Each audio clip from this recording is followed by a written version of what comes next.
மணி மேடைகளாம் பந்தாடும் மேடைகளாம் பகடை போடும் சாவடியாம் ஏழரங்கு மாளிகை இளைப்பார் மண்டபங்கள் மாட மாளிகை கூட கோபுரம் அன்னச்சாலை சொர்ணசாலை இப்படி வேண்டிய வசதிகளோடு அந்த மன்னவராகப்பட்டவர் மண்டபம் அவருக்கு மட்டும் இல்லாம அங்க இருக்கவங்களுக்கும் ஒரு அழகான சின்ன சின்ன வீடை கட்டி கொடுத்திருக்காரு. இப்போ உள்ள மன்னர்கள் இருக்கக்கூடிய வீட்டை கொடுக்கறதுக்கு இருக்கிறாங்க. அந்த நாளையில மன்னர்கள் என்னன்னா நமக்கு இருக்கக்கூடிய கீழே இருக்கக்கூடிய தொழிலாளிகள் நல்லா இருக்குன்னு சொல்லி என்ன பண்றாங்கன்னா ஒவ்வொருத்தருக்கும் வீடு இல்லைன்னா வீடு, மிருகம் ஆடு மாடு இல்லைன்னா மாடு, கல்யாணம் முடியாதவர்களுக்கு உடனே ஒரு பொண்ணை பார்த்து கல்யாணம் முடிச்சு வச்சுட்டாரு. இத பாருங்க, ஆரியோரை கடமை வாங்கி அசையாத மடியும் கட்டி கோலி சற்றும் குறையாமல் கோலயத்தை ஆண்டு வருகின்றார். அதாவது ஆரியோரை கடமைன்னு சொன்னா எப்படி தெரியுமா? எப்படி? மக்கள் ஈட்டக்கூடிய வருமானத்தை அரசாங்கிட்ட மட்டும் ஒப்படைப்பாங்க. அதை 6 பங்காவது அரசன் பிரித்து ஒரு பங்கை மட்டும் தான் எடுத்துக்கொண்டு 5 பங்கை மக்களுக்கு மறுபடியும் கொடுத்துருவாங்க. அதான் ஆறில் ஒரு கடமையை வாங்கி அசையாத மணிகட்டி என்று சொன்னால் அந்த காலத்துல பாரு, நாட்டுக்குள்ள எந்த ஒரு பிரச்சனை சொன்னாலும் அரசன் கிட்ட போய் தான் பிராடு கொடுப்பாங்க. அரசன் அதை நியாயம் பேசுவார். ஆனா இதை இப்ப என்ன செய்யறாங்கன்னா, அரண்மனைக்கு வெளியே ஒரு பெரிய மணி, ஆராய்ச்சி மணி மட்டும் கட்டுறாங்க. மக்களுக்கு ஒரு பிரச்சனை சொன்னா அரசன் கிட்ட போய் பிராடு கொடுக்கக்கூடிய தேவை கிடையாது. அந்த மணியை போய் அடிச்சாலே போதும். ஆமா, மன்னர் உடனே வருவார், என்ன நடந்துச்சு என்ன யாருன்னு கேட்பார். ஆனா ஒரு நாள் பாருங்க, அந்த ஆராய்ச்சி மணி அடித்ததே இல்லை யாரும். மணி அசைந்ததும் கிடையாது. நாட்டிலே ஒரு பிரச்சனை இல்லை. அந்த நாளில் எந்த வெள்ளுப்பாட்டுல எந்த கதை எடுத்துக்கிட்டாலும் எந்த நாள் எடுத்துக்கிட்டாலும் ஒரு நாளும் மணி அசைஞ்சதுன்னு தான் சொல்லுவாங்க. காரணம் என்ன? அதனால எந்த ஒரு நாட்டில எந்த தவறும் நடக்காது. இப்ப ஒரு பிரச்சனை உடனே நம்ம காவலர்கள் அனுப்ப வேண்டியிருக்கு. அதனால அந்த நாட்டுல அதான் அசையாத மணியை கட்டி கூலி சற்றும் குறையாமல் உபலயத்தை ஆண்டு வருகின்றார். சரிம்மா, அதாவது வேலை செய்தவருக்கு வேர்வை காயும் முன் கூலி கொடுப்பது வழக்கம். கண்டிப்பா ஒரு தோட்டத்து வேலைக்கெல்லாம் போறோம்னா இப்போ இவங்களெல்லாம் பாத்துக்கிட்டீங்கன்னா நாளைக்கு 4 பொம்பளை வேலைக்கு போட்டோம்னா இன்னைக்கே ரூபா செல்லுல போட்டு விடுறான். இன்னைக்கு என்னதான் சொல்லி போட்டு விட்டான். இப்ப இவனை மாதிரி போன 4 பேர் இருந்தா தானே மழை பெய்யும். அதான் வேர்வை காயும் முன்னே கூலி கொடுக்க வேணும்னு சொன்னாங்க. இருக்கக்கூடியவங்களுக்கு சம்பளம் பாக்கி எதுவும் கிடையாது. அப்படி அழகாக கூலி சற்றும் குறையாமல் குவளையத்தை ஆண்டு வருகின்றனர். அப்படி ஆண்டு வரக்கூடிய சமயம் அங்கே என்ன இது பாருங்க, இவருக்கு உயிர் நண்பன் என்று சொன்னாலும் சரி, உயிர் தோழன் என்று சொன்னாலும் சரி, மந்திரி என்று சொன்னாலும் சரி, அது ஒருவர். யாரு? அவர் பெயர்தான் சத்தியம் தவறாத ஒரு மன்னவனுக்கு மந்திரி என்று சொன்னால் அது சத்தியகீர்த்தி. இப்படியாக மன்னவன மந்திரியுமாக அந்த நாட்டை அருமையோடு ஆண்டு வரக்கூடிய சமயம் அங்க என்ன என்று பாருங்க, இந்த அயோத்தி மாநகரின் பக்கத்து நாடாகிய கண்ணமாபுரி என சொல்லக்கூடிய அழகான ஒரு பட்டணம். அந்த நாட்டை அரசாண்டு வரக்கூடிய அரசன் யார் தெரியுமா? மதிதைய மன்னவன் அந்த நாட்டை சீரோடும் சிறப்போடும் ஆண்டு வருகிறார். ஹரிச்சந்திர மன்னை எப்படி ஆண்டு வர்றாரோ இதே மாதிரி அவருக்கு ஒரு எண்ணத்துல அழகா இவருக்கு எப்படி குறையில்லாம மக்களை வச்சிருக்காரோ, ஒருத்தர் பார்த்தா ஒருத்தர் பழகிக்கிறது. அவரும் இதே மாதிரி எந்த ஒரு குறைகளும் இல்லாம நாட்டு மக்களுக்கு என்ன தேவைப்படுது அப்படிங்கறது எல்லாத்தையும் பார்த்து நல்ல நலமுடன் ஆட்சி புரிந்து வருகின்றார் மதுரை மன்னன். வாழ்ந்து வரும்போது கண்டிப்பா செல்வ செழிப்போட மக்களுக்கு நல்லது செஞ்சாரு பாருங்க. நல்லது செய்தவர்களுக்கு என்றுமே இறைவன் நன்மை செய்வார். அப்போது இந்த மதுரை மன்னவன் திருமணம் முடிக்கி விடுமே என்று என்ன செய்தார் பாருங்க. என்ன செய்தார்?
மன்னவனும் தேவியுமாக சரி மகிழ்வுடனே அந்த கண்ணமாபுரி நாட்டில் வாழ்ந்து வருகின்றார்கள்.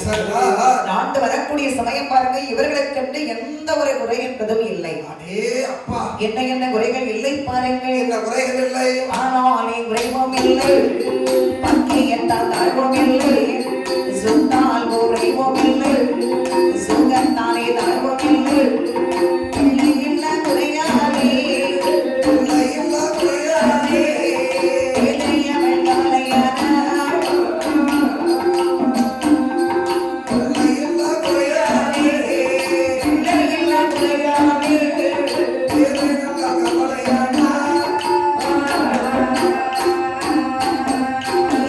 மன்னவனே எங்களவோ மாலையிட்ட மணவாழ 16 திருவயதில் மாமை என்னை மணமுடித்து 22 வயதிலே 22 வயதிலே என்ன சொல் கேட்டேன், 22 வயதிலே என்ன சொல் கேட்டேன். 32 வயதிலே முழுமலைடம் நண்போடி எந்தரத்து விக்கெடுத்து 7 பிள்ளை தாயான நான் பாவி வெப்பிறந்தேன், பாவி வெப்பிறந்தேன், நாட்டிலையும் வாழலாமா, பாவி வெப்பிறந்தேன், பாவி வெப்பிறந்தேன், நாட்டிலையும் வாழலாமா. அப்போது மன்னவனுக்கும் தேவிக்கும் திருமணமாகி 12 வருடங்கள் ஆகி சரிம்மா பாலால் குறைவில்லை, பாக்கியத்தால் தாழ்வில்லை, சொத்தால் குறையில்லை, சுகத்தால் தாழ்வில்லை. அப்பேற்பட்ட இந்த மன்னவனுக்கும் தேவிக்கும் பல வருடங்கள் ஆகியும், அதாவது எத்தனை செல்வங்கள் இருந்தாலும் முக்கியமான செல்வம்னு சொன்னா அது குழந்தை செல்வம். அம்மா, ஒரு திருமணம் முடிஞ்சு ஒரு இளம் தம்பதியர்களை பார்த்து முதல் கேள்வி என்ன கேட்கிறோம்? நல்லா இருக்கீங்களா? ஆமா. வீட்டுல எல்லாரும் நல்லா இருக்காங்களா? உங்களுக்கு முதல்ல எத்தனை குழந்தைகள்? முதல்ல ஒரு குழந்தை தான். இல்ல, எல்லாருக்கும் முதல்ல ஒரு குழந்தை தான் இருக்கும். ஆமா. இந்த மாமியார் மாதிரி 5 பேர் குடும்பத்தை அவங்க என்ன கேட்பாங்க? இப்ப என்ன ஏதோ 6 மாசம் ஆயிட்டு விசேஷம் உண்டா? 6 மாசம் தானே, பிள்ளை கட்டி கொடுத்த இடத்துல மாப்பிள்ளைக்கு பாட்டுக்கு கழிச்சாங்க விசேஷம். அந்த விசேஷம் இல்ல, 6 மாசம் ஆகுது இன்னும் குழந்தைகளை உண்டாயிருக்காளு கேட்பா. அம்மா 6 மாசம் தானம்மா ஆகுது, பிள்ளைக்கு கொஞ்சம் இடம் சுத்தி எடுத்து பாக்கட்டுமே. ஏன் மருமகெல்லாம் வந்து 6 மாசத்துல 2 பிள்ளை பத்திருக்கா? அப்படியா? ஆமா. இனிஷியல் யாரு? அது எவனுக்கு தெரியும்? கல்யாணத்துக்கு முன்னாடியே வண்டியில கூட்டு போயிருக்கா. யாரு? உங்க தானே அன்பழகன் கூட்டு போயிருக்கா. அதனால இப்படி குழந்தை இல்லைன்னா அது ஒரு பெரிய குறையா இருக்கும். ஆண்கள் போனா என்ன பண்ணுவாங்க தெரியுமா? இந்த குழந்தை இல்லாதவங்க ஒரு மாதிரி பாக்குறது. ஏன்னா இங்கே நம்ம 10-15 பெத்து போட்டுக்க மாதிரி கொடுக்கக்கூடிய தெய்வம் எப்பனாலும் கொடுக்குமே. பொறுமையா இருக்கும். ஒருத்தருக்கு 2 வருஷத்துல இருக்கும், ஒருத்தருக்கு 5 வருஷத்துல இருக்கும், ஒருத்தருக்கு கல்யாணம் முடிக்க மறுநாளே இருக்கும். எவ்வளவு இருக்கு அதுல. ஆகையினால் திருமணமாகி 12 வருடங்கள் ஆகியும் உங்களை அப்பா என்னும் என்னை அம்மா என்னும் ஆசையோடு அழைப்பதற்கு ஒரு குழந்தை செல்வம் இல்லையே மன்னவா. என்ன செய்வதம்மா? 16 திருவயதில் பாவ என்னை மணமுடித்தீர்கள். 22 வயதிலே இருளே என்ற சொல் கேட்டேன். இப்போது எனக்கு வயது என்ன தெரியுமா? 32 வயதாகிவிட்டதே மன்னவா. என் முன்னேற்றி எல்லாம் மறைத்து விட்டதே. 32 வயசாயிட்டா? வேற 12 வருஷம் ஆச்சு கல்யாணம் முடிஞ்சு. 20 வயசுல கல்யாணம். நீ அதுதானமா கல்யாணம் முடிச்ச மாதிரி இருந்துச்சு. முன்னத்திலாம் நினைச்சு விட்ட டை வாங்கிட்டோம். டை ஒரு பாய்க்கு வாங்கிட்டோம். டை வாங்கி கடைக்கு சித்தப்பா வாங்கிட ஊத்து அவன் குடிச்சு ஒரு போட்டு தப்பிச்சு வந்துட்டாடா. அவனுக்கு புது துணியெல்லாம் எடுத்து வச்சா கொண்டு போய் போடணும். மீன் அவன் நம்மளை கொண்டுட்டு தான் போவான். அப்படின்னா கவலைப்படாத பெண்கொடியை நான் சொல்றதை கேளு. குழந்தை இல்லைன்னு நீ சொல்லி அல்ற. ஆமா. அதாவது எந்த ஒரு பாவத்தை நம்ம செய்யலையே, ஏன் நமக்கு குழந்தை இல்லை மன்னவா? கல்யாணத்துக்கு முன்னாடி நீதான் ஏதோ பாவம் செஞ்சிருப்பியோ? எனக்கறிய நான் யாருக்கு எந்த ஒரு பாவமும் இது நாள் வரைக்கும் செஞ்சது கிடையாது. எனக்கு சந்தேகம் எல்லாம் உங்க மேலதான்.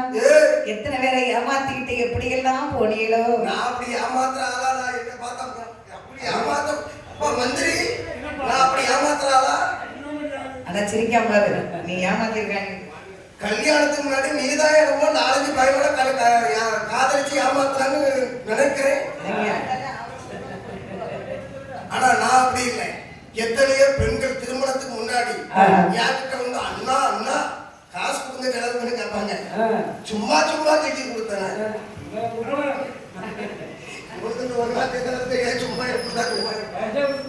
அப்படி ஒரு குறையும் இல்லாமல் நான் யாருக்கு எந்த பாவமும் செய்ததில்லையே. மன்னவா, எந்தரத்து பெண்கள் எல்லாம் 7 பிள்ளைக்கு நாயாகி விட்டார்கள்.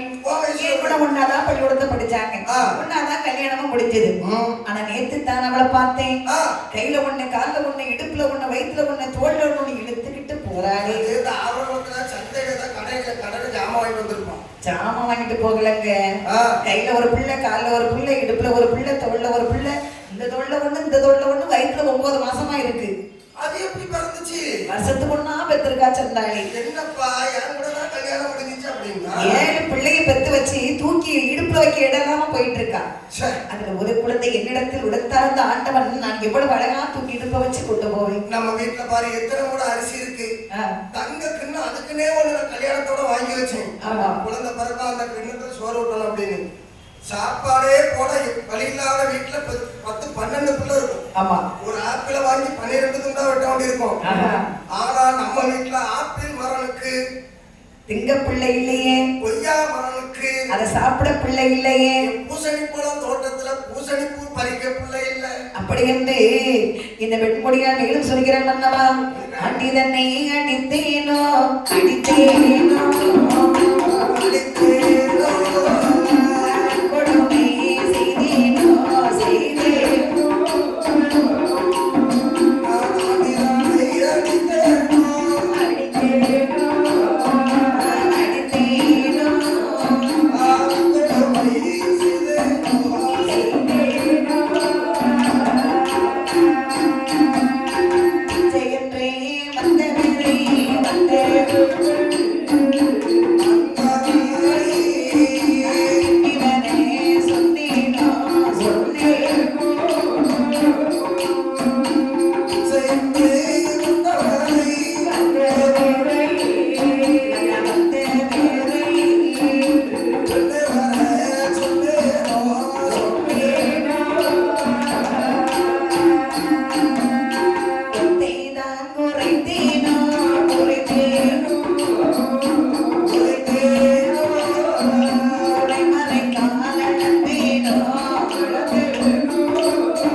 பட்டறை தவசமதில் பல, அதாவது ஏகப்பட்ட நெல் நம்மகிட்ட ஒரிஜினல் நெல் இருந்துச்சு.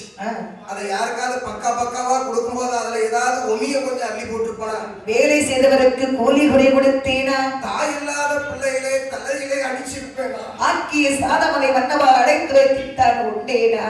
அப்பா ஒரு பாவமும் செய்ததில்லையே. அப்பேற்பட்ட இறக்கந்த ஆண்டவன் இப்பேற்பட்டவர் வெறும் முறையை கொடுத்து விட்டாரே. யாராவது வந்து கோயில்ல ஏதாவது ஒரு சின்ன குறைன்னு சொன்னா அந்த கோயிலே இடிச்சுட்டு புது கோயில் கட்டி கொடுப்பான. எத்தனை லட்சம் ஆனாலும் பரவாயில்லன்னு. பணம் நீங்க போடுவீங்களா வீரம் போடணுமா? பணம் நான் 1000-10,000 ரூபாய் பிரிப்பேன். சும்மா நானா கையில இருந்து கட்ட முடியும்? அது சரி, அதான் சொன்ன உடனே பணம் வந்தது இல்ல. அதை சொல்லு. அப்படி ஒரு குறைகளும் நான் செய்ததில்லையே. அப்படி இருக்கும் போது அந்த ஆண்டவன் எனக்கு இப்பேற்பட்ட ஒரு பெரும் குறையை கொடுத்து விட்டார் என்று அந்த வெண்ணானவள் அழுது உலகக்கூடிய சமயம் மனிதையும் என்னவன் சொல்ற வருமா, இப்படியே அழுது கொண்டிருந்தால் எந்த ஒரு பலனும் இல்லை. இப்படி கண்ணீர் வடிச்சுக்கிட்டே இருக்காது. நான் சொல்றத கேளு.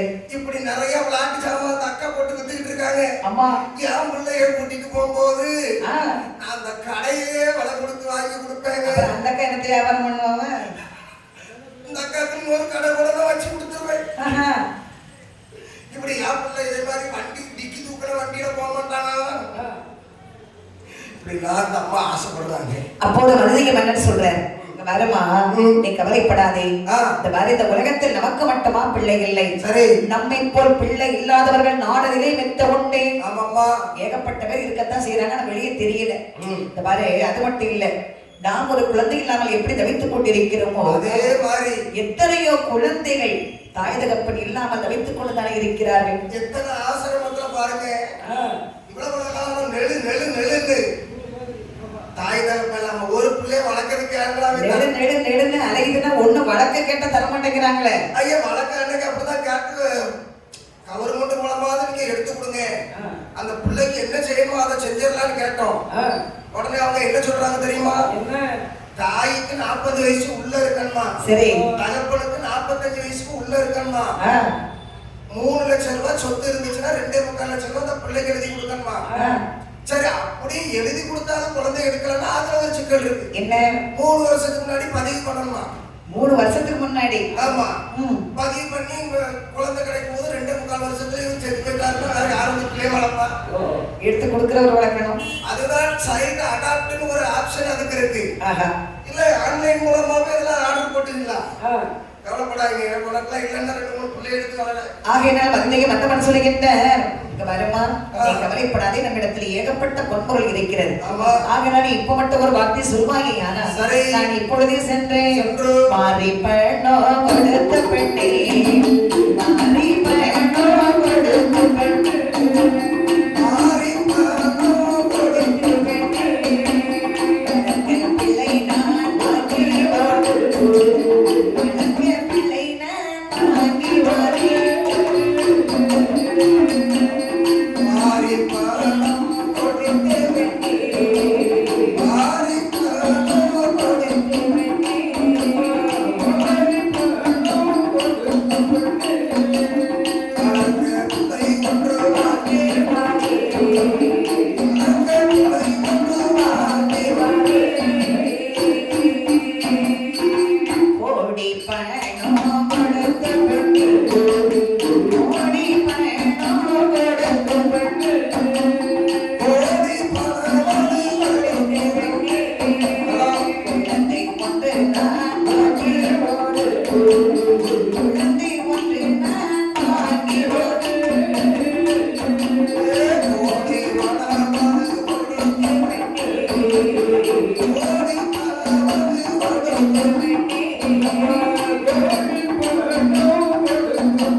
வாரி பணத்தை கொடுத்தாயிலும் வழக்கப்பிள்ளை உனக்கு நான் வாங்கி தருகிறேன், கோடி பணம் கொடுத்தாயிலும் குழந்தை ஒன்று வாங்கி தருகின்றேன். கவலைப்படாதே அம்மா என்று வதிதையை மன்னவன் சொன்ன உடனே அந்த பெண்குடியால் தாங்கிக் கொள்ள முடியாமல் மனம் வந்து அழுகின்றார். அரண்மனையிலே எத்தனையோ ரூபாய் பணம் பொன் பொருட்கள் லட்சக்கணக்கில் இருக்கின்றது. ஆமா, ஆண் குழந்தையாக இருந்தால் 5 லட்சம் ஆகும். பெண் குழந்தையாக இருந்தா இந்த மாதிரி வாங்கணும்னா சீர்குணம் முடிச்சது 75 ரூபாய். இன்னைக்கு காலையிலே அதே வித கேட்டாங்க. காலையில அக்கா சேரையில துணியில அடிக்குவார்கள் எனக்கு. ஆகையினால் பார்த்தாலே இந்த பெண்ணானவள் மனம் வந்து அழுகின்றாள். சுவாமி, இப்படி ஒரு வார்த்தையை சொல்ல உங்களுக்கு எப்படி வந்தமா மனம் வந்தது? லட்சக்கணக்கில் இருக்கும் பொண்ணை கொடுத்து உனக்கு எப்படி பிள்ளை வேணுமோ வாங்கி தரும். எவ்வளவு பணத்தை கொடுத்து வேண்டுமானாலும் பிள்ளை வாங்கி வளர்க்கலாம், தவறில்லை. ஆனால் பணத்திற்கு பிள்ளை வாங்கி வந்தலுக்குள் விட்டமே, ஆனால் வந்தது நிறைந்திடுமோ, பார்த்த ஜனம் ஒப்பிடுமோ. பிள்ளை வாங்கி கடைத்தெருவில் விட்டோமானால் இப்போ ஒரு கோவில் திருவிழா, கல்யாண வீடு, அந்த கூட்டத்தை அந்த பையனை வந்து நிற்பான். கோயிலுக்கு குடமாக்க வராங்களா இல்லையோ, ஊர் கதை உலக கதை பேசுறதுன்னு எப்படி 4 பேர் மேக்கப் போட்டு வந்துருவாங்க. போன வருஷம் நம்ம மதியானம் வில்லுப்பாட்டு படிக்கும் போது 10-20 பேராவது கோயிலுக்குள்ள இருந்தாங்க. ஆமா, இந்த வருஷம் 25-30 சாமி தான் உட்கார்ந்து ஒருத்தரையும் காணும். வருவ எல்லாம் நம்ம குருசாமி ஐயா மட்டும் அவர் ஆனந்தமா கோயிலுக்குள்ள எப்பவுமே அவர் ஆட்டம் ஆட்டம். அப்படின்னா 4 பேர் குறை சொல்றதுக்கு கோயிலுக்கு வரதான் செய்வாங்க. அப்ப என்ன பேசுவாங்கன்னா, ஏண்டி இந்த பணக்கிற ஒரு பையன், இந்த பையன் யார் பையன் உனக்கு தெரியுதாடி சைஸ பார்த்தா? இது நம்ம மருதே மன்னன் இருக்காருல்ல, ஆமா, அவர் குழந்தை. அவருக்கு ரொம்ப வருஷமா பிள்ளையே கிடையாதுடி. என்ன இப்படி சொல்றீங்க? ஆமா, நீ வந்து இப்பதானே வந்தா, நான் வந்து 10 வருஷம் ஆகி போச்சு இல்ல. அவர் பிள்ளைதாங்க எல்லாரும். இவ கூட சொன்னால அந்த பையன் சைஸ பாரு, அந்த அப்பா மாதிரி இருக்கா இல்ல அம்மா மாதிரி இருக்கா, வித்தியாசமா இருக்கானா? 2 பேர் மாதிரியே இல்லை இவன். ஆகையினால பணத்தை கொடுத்து எடுத்து வளர்க்குறாங்க. அப்படியா? ஆமா. இதுக்குதான் இந்த பையன் இப்படி பந்தா கட்டிட்டு அலையறானாங்க. இந்த பாரு, அதான் சொல்லுவாங்க, எடுத்து வச்சாலும் கொடுத்து வைக்கணும். அவனுக்கு ஒரு குடுப்பனை. எப்படிப்பட்ட குடும்பத்துல குடுப்பனா கிடைச்சிருக்கு? எங்கேயோ பிறந்து எப்படி இல்லாம வளர்ந்து இப்ப எப்படி வந்து நிக்குது பாரு. யாரும் பிள்ளைங்க சொல்லுங்க, என்ன எடுத்து வளர்க்க சொல்லுங்க. வசதிகள் உன்னை இதுக்கு மேல எங்க போட்டு வளர்க்க? அப்படி இருந்தே எத்தனைதான பெற்றெடுத்த குழந்தையா நினைச்சு வளர்த்தாலும் ஊரவர்கள் ஏற்றுக்கொள்ள மாட்டார்கள். மன்னனுடைய பிள்ளை என்று யாரும் சொல்ல மாட்டாங்க. எடுத்து வளர்த்த பிள்ளை இது ஆசிரமத்துல இருந்து எடுத்துட்டு வந்தது. சின்ன பையனா இருக்கும்போது அந்த பையனுக்கு வந்து விவரம் தெரியாது. ஆமா, வளர்ந்த ஆழ்பருவம் ஆகிவிட்டானே. ஆனா இவனுடைய மனசுல இந்த எண்ணம் தோணும். ஏன்னா தாயானவள் ஒரு அடி அடிக்காம இருக்க முடியாது. எடுத்த குழந்தையா இருந்தாலும் சரி, எடுத்து வளர்த்த குழந்தையா இருந்தாலும் சரி அடிப்பாங்க. கோபம் வந்து அடிக்கதான் செய்வாங்க. அப்படி அடிக்கும் போது இந்த பெற்றெடுத்த குழந்தைய நினைச்சா நம்ம அம்மா தான் அடிச்சாங்க. இப்போ உள்ள பிள்ளைங்க எல்லாம் அடிக்க முடியாது. என்ன எதுக்கு அடிச்சிட்டு இருக்க நீ? வேலை பார்க்கல, என்னத்துக்கு பார்த்தா? ஆமா, நான் பிறக்க போய் தான் உனக்கு தாய்ங்கிற பட்டமே வந்துச்சு அப்படின்னு அப்பா. அடுத்த வார்த்தை என்னங்கப்பா, இதோட வரவு செலவெல்லாம் முடிச்சுக்க, நீ சின்ன வயசுல இருந்து எனக்கு என்னென்ன செஞ்சு அதெல்லாம் தந்துடுற, கணக்கு வச்சுக்க, எது நீ யாரும் நான் யாரும் அப்படிமா அப்படிங்கிற பெத்தெடுத்த பிள்ளையே. அப்ப எடுத்து வளர்த்த பிள்ளையாக இருந்தால் அவன் என்ன நினைப்பான்னா, நம்மை பெற்றெடுத்த தாயாக இருந்தால் இப்படி நம்ம அடிப்பாங்களா, இப்படி எல்லாம் பேசுவார்களா என்ற ஒரு மனமானது அவன் மனதிலே வந்து எண்ணமானது வந்து விட்டது. இந்த பெண்ணுக்கு ஆகாத பெண்கள் வந்து சொல்லிடுவாங்க இந்த பையன்ட்ட. ஆமா, எல்லாரும் உள்ள பெத்து எடுக்கிறவங்க அம்மா உள்ள இல்லாம கிடந்துச்சு, நம்ம போனா போது எங்க இருந்தோ தீட்டு வந்து வளர்த்தாங்கன்னு என்ன கோத்திரமோ என்ன குலமோ தெரியாது. அப்ப இவன் மனசுல என்ன தெரியுமா, ஒரு 25 வயசு நடக்கும்போது மனசுல பாரம் கொடுத்துக்கிட்டே இருப்போம், நம்மளை பெத்த அம்மா எங்க இருக்காங்களோ. அமெரிக்கா நாட்டுல 7 மாசம் குழந்தைய ஆசிரமத்துல இருந்து எடுத்துட்டு போய் வளர்த்திருக்காங்க. அந்த பிள்ளை 23 வயசு ஆன உடனே செல்லு மூலமா தாய் தகப்பனை கண்டுபிடிச்சிருக்காங்க. கடைசியில் 23 வருஷம் வளர்த்த தாய் தகப்ப என்ன பண்ணாங்க தெரியுமா, கடலுக்குள்ள போய் விழுந்து இறந்துருன்னு பிளாக் மெயில் பண்ணிருக்காங்க. இப்ப பெற்றெடுத்த அம்மா அப்பா என்ன பாக்குறான், வளர்த்த அம்மா அப்பா பாக்குறான். இவன் தலையெடுத்த பாருங்க, 2 குடும்பத்தை பார்க்க வேண்டியிருக்கு. அதெல்லாம் ஒரு புண்ணியண்டா. புண்ணியம் தான், உண்மையிலே தான். ஆகையினால் எத்தனை வருடங்கள் ஆனாலும் சரி என்னுடைய வயிற்றில் தான் ஒரு குழந்தை பிறக்க வேண்டும்.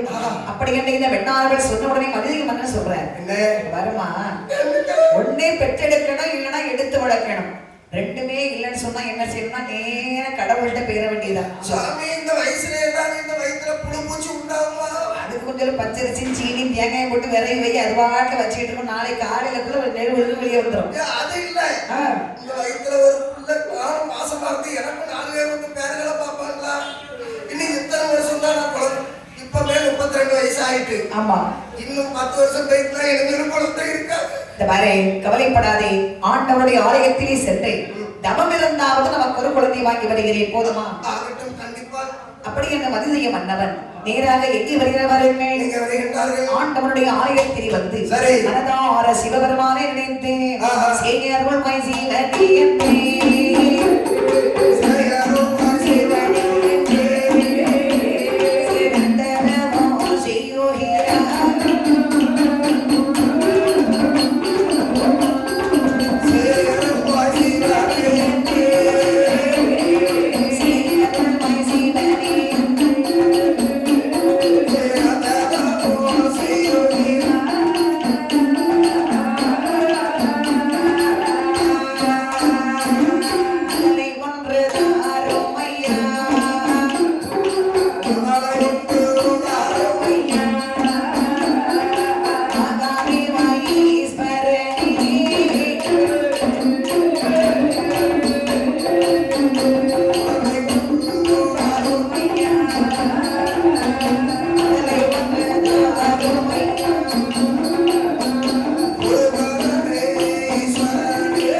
கடுமையான ஒரு தவத்தை செய்கின்றார். காரை கண்ட தேவா சரணமையா, காரை கண்ட தேவா கைலை மலை வாச சரணமையா, காரை கண்ட தேவா சரணமையா, கங்கையை சூடிய பெருமாளே,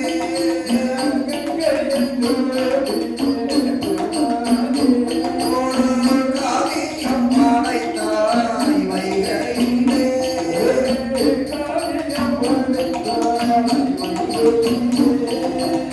சக்திக்கு பாடியை பக்தர்க்குள் சாந்தமாக காரை கண்ட தேவா சரணமையா, கைலை மலை வாச சரணமையா, காரை கண்ட தேவா சரணமையா, கொண்டையை சூடிய குருபரனே,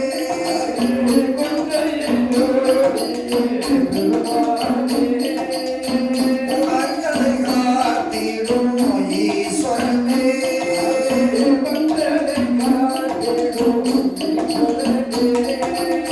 சக்திக்கு பாதியை பக்தர்க்குள் சாந்தமாக காரை கண்ட தேவா சரணமையா, கைலை மலை வாச சரணமையா, காரை கண்ட தேவா சரணமையா, சரணமையா, சரணமையா. மருதிய மன்னவன் கடுமையான ஒரு தவத்தை செய்யும் போது அறிந்தார் ஆண்டவன் சிவபெருமான் தன் பக்தனுக்கு காட்சி கொடுக்க விடமன்ற ஆண்டவனே வருகிறார். எப்படி வருகின்றார்கள்? அப்பா என் பக்தனே, ஓம் நமச்சிவாயே பித்தா பிரேசூடி பேயோடாடி மருதிய மன்னவனே, வந்து விட்டீர்களா? வந்து விட்டேனப்பா, வந்து விட்டேன். பார்ப்பதற்கும் குழந்தை வரம் கொடுப்பதற்கும் உன் தவத்தை பார்த்து நான் வராமல் இருக்க முடியுமா? வா, உன் தவத்தை வெற்றினேன், உள்ள மகிழ்ந்தேன். ஐயா, உனக்கு என்னப்பா வேண்டும் கேள், நான் தருகிறேன். சொத்தால் குறையில்லை, சுகத்தால் தாகமில்லை. ஆஹா. என்னுடைய நாட்டிலே எனக்கென்று எல்லாம் இருக்கின்றது. நாடே என்னுடையதுதான். ஆமா. என்ன மிஞ்சிதான் ஏதாவது வெளியே போகணும். ஆமா. அப்படிப்பட்ட எனக்கு இந்த சொத்தை ஆள்வதற்கும் சுகத்தை ஆள்வதற்கும் என்னை அப்பா என்று அழைப்பதற்கும் இப்படி திருநேர அள்ளி வாயில போட்டு திங்கிறதுக்கும் ஒரு பிள்ளை இல்லையே சுவாமி எனக்கு. எந்த காலையில சாப்பிடலையா? இந்த காலத்து பையனை நான் பாராட்ட நேர போனான் சாமியை குண்டன பார்த்துக்கிட்டே இருக்கேன். இப்படியே பார்த்தா எல்லாத்தையும் யாரும் பார்க்கல. கப்பு கப்புன்னு ஒரு திருநேரடி வாயில போட்டு தின்னுட்டாங்க. பணம் கொடுக்காத தின்னுட்டு போட்டியா? திருநேரடி இப்போ உள்ள பிள்ளைகள் திருநேரடி வாயில போடும் ஒழுங்கன்னு நினைக்கிறீங்களோ? இவன் கரெக்டா தின்னா இன்னும் கப்பு கப்புன்னு அள்ளி போடு, ஒன்றும் பிரச்சனை இல்லை. யாரு கப்ப நான் இருக்கேன் உனக்கு திருநேரடி தின்னு. இப்படி எனக்கு ஒரு குழந்தை இல்லை சுவாமி. மருதிய மன்னவனே, உமது தவத்தை வெற்றினே, குழந்தை வரம் கொடுப்பதற்காகவே நான் வந்துள்ளேன் சுவாமி. ஆனால் ஒன்றே, உம்முடைய மதாவரனை பார்க்கும் போது இப்பிறவியில் உமக்கு குழந்தை வரனே இல்லை. எனக்கு மட்டும் குழந்தை இல்லை என்றால் உங்கள் ஆலயத்திலே இப்பொழுதே நான் இறந்து போகிறேன். எப்படி? ஏதாவது செவுத்திரியாக முட்டிட்டு செத்துருவேன். பாப்போம். உயிரோட இருக்க மாட்டேன். இப்படியா சொல்லுவாங்க? இது ஒரு மனுஷன் இறக்க போறான்னா என்ன செய்யணும்? இப்ப நான் மருந்து குடிக்க போறேன் டம்ளர்ல மருந்து வச்சிருக்கேன். நம்ம குடிக்க கூடாது, குடி பாப்போம் பார்த்துட்டு இருக்கணும். அப்பதான் குடிக்க மாட்டேன், பயம் வந்துடும். அம்மா, நான் ஒரு நாள் அப்பதான் எங்க அப்பாட்ட சின்ன பிள்ளை இவரே இருக்கும்போது சண்டை போட்டுட்டு இருந்தேன். சண்டை போட்டு டூருக்கு போகிறதுக்கு தர முடியேன்ட்டாவ. நான் துணி அள்ளிட்டு வெளியே போறேன் நான் வீட்டை விட்டு அப்படின்னு கிளம்பிட்டேன். எங்க அம்மா வாடி வந்து ஏழை என் புள்ள நான் உன்னை தவறுந்து பெத்தல, உன்னை எப்படி பெத்தன்னு உனக்கு தெரியுமாடா அப்படின்னா பையன் பிடிச்சிக்கிட்டா. எங்க அப்பாட்ட நான் போறேன் அப்படின்னா பகுதிட்டு வெளியே எழுதிட்டாரு. போறேன் சுவாமி, குழந்தை வரம் தரவில்லை என்றால் நான் மடிந்து போவேன் சுவாமி. மதுரைய மன்னவனே, குழந்தை வரம் இல்லை என்றாலும் நீ செய்த தவத்தை வச்சுக் கொண்டு உமக்கு குழந்தை வரம் கொண்டு வந்திருக்கிறேன். ஆனால் உனக்கு பிறப்பதோ ஆண் வாரிசு இல்லை. ஐயா, என்ன? ஆணோ பெண்ணோ என்னை மலனம் என்ற சொல் மறக்க வேண்டும். அதாவது உமக்கு ஒரு பெண் குழந்தை வரம் தான் கொண்டு வந்திருக்கிறேன். ஆகட்டும் ஐயா. ஆனாலும் அந்த பெண் குழந்தை பிறக்கும் போது கழுத்திலே மாங்கல்யத்தோடு தான் பிறப்பார். கொடுப்பது பெண் குழந்தை. நல்லா இருக்க பெண்களே இப்ப குறை சொல்றாங்க. என்னுடைய பிள்ளை வளர்ந்து ஒரு 20 வயசுல நான் ஒரு மாப்பிள்ளை பார்க்கும்போது எவனாவது கட்டுவானா இல்ல? மாங்கல்யத்தோடு இருந்தா மாப்பிள்ளை வரமாட்டான்னு சொல்றீங்க. ஒரு மாப்பிள்ளைக்கு பொண்ணு பார்க்க போறோம். ஆமா. மாப்பிள்ளை பொண்ணை நல்லா பாத்துக்க அப்படிம்பாங்க. இவன் நல்லா முகத்தை ஊத்து பார்க்கும்போது அவன் தாலி கிடந்தா எவனாவது கட்டுவானா? எனக்கு முன்னாடி எவ்வளவு கல்யாணம் முடிச்சிருப்பான் போட்டு இருக்க அப்படின்னு அன்னைக்கு ஒரு வீட்டுல படுத்து பொண்ணு பார்க்க போய் அந்த அதான் பொண்ணுன்னு இருக்காவ. இவன் பொண்ணை பார்க்கறதுக்கு ஒரு பொண்ணுக்கு அம்மையை பார்த்துட்டு இருக்கான். என்ன பொண்ணு கழுத்துல தாலி கிடக்கு அது அங்கே அம்மா பக்கத்துல இருக்கிறதா பொண்ணு. உடனே அடுத்தது என்ன சொல்றாரு தெரியுமா? பொண்ணோட அங்கே அம்மா கொஞ்சம் நல்லா அழகாதான் இருக்காங்க. அது வேற யாருக்கு இவன் தான். ஆகையினால் உனக்கு பிறக்க போவத பெண் குழந்தை அந்த குழந்தை கழுத்திலே தாலியோடு பிறப்பாள். ஆனால் அவள் திருமணம் நாள் வரை அந்த மாங்கல்யம் யாருடைய கண்ணுக்கும் தெரியாது. எந்த ஒரு ஆண்மகன் கண்ணுக்கு அந்த மாங்கல்யம் தோன்றுகிறதோ அவன் தான் இவளுக்கு மணவாளன். ரொம்ப சந்தோஷம். ஆண்டவன் சொல்லி மறைந்தார். அழகாவை மனிதவன் அவன் வரத்தை வாங்கிக் கொண்டு சந்தோஷமாக வீட்டிலே வந்து மனைவிடத்திலே சொல்லி இப்படி வாழ்ந்து வருகிறார். தர்ம நேரி தவறா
ஆண்டவன் கொடுத்த வரத்தின் மகிமையினால் இந்த பெண்ணானவள் கர்ப்பமானாள். சரி, கர்ப்பமானவள் 1வது மாதம் உடையவனை தஞ்சம் என்றார். 2வது மாதம் ஈஸ்வரனை தஞ்சம் என்றார். 3வது மாதம் முத்து நிற மேனியானார். 4வது மாதம் நம்பல் பல மேனியானால். 5வது மாதம் அரவையர் பூரணம்.